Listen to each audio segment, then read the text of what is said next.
Ces pavés en mousse sont d'une part des pavés et de la mousse, c'est l'alliance du pavé et de la mousse. Donc un pavé en mousse, c'est quelque chose de cubique, de grisâtre, comme le petit gris, hein, qu'il existe sous le goudron à Paris. L'arête est de 8 cm de côté. Comme il est en mousse, extra léger, extra inoffensif, extra indolore, et on peut même se l'envoyer soi-même ou se l'envoyer n'importe où, sauf dans la sauce spaghetti bolognaise, parce que après ça tâche. Parce que même un vrai pavé, tu ne peux pas l'envoyer sur la sauce bolognaise, parce que celui qui le reçoit, il est taché aussi. Donc tous les pavés tâchent. Donc c'est un lancer ordinaire.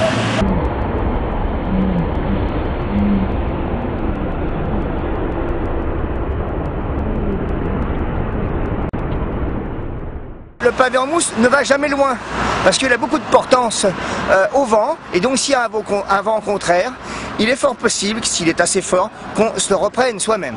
Voilà, c'est comme les gaz lacrymogènes, hein. Faut toujours lancer avec le vent dans le dos. On va prouver que le pavé en mousse est indolore et qu'on peut le lancer sur du mobilier urbain, qui est détruit avec les vrais pavés. Là, on sauvegarde le mobilier urbain. On va aller à un arrêt de bus, venez. Je vais le lancer dans l'arrêt de bus, dans l'arrière en verre. Attention, à bout portant. Regardez bien.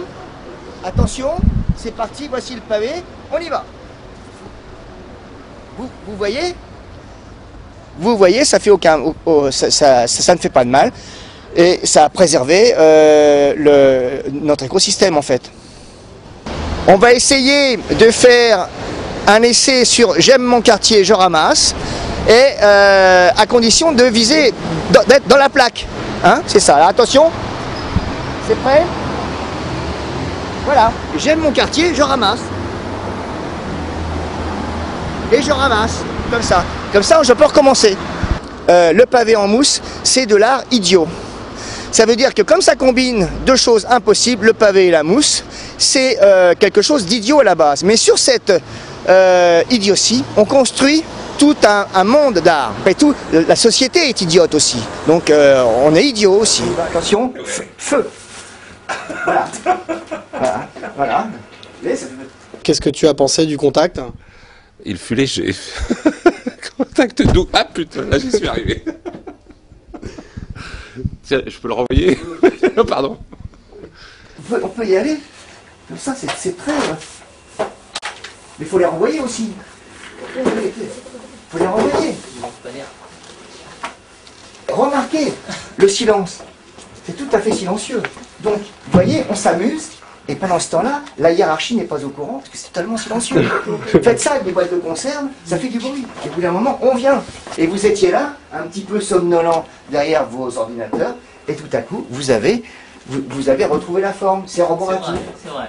Hein? Il y a quelque chose d'intéressant quand même, qui est que c'est un adoucissement de quelque chose qui est dur. C'est-à-dire que, qu'est-ce que pourrait être une révolution douce? Hein, il y a une révolution de velours, mais qui ne se fait pas avec du velours. Qu'est-ce que pourrait être une révolution douce? On pose la question, nous. Et ça, c'est le truchement pour répondre à cette question, ou en tout cas pour se poser la question. Merci beaucoup Laurent. Merci.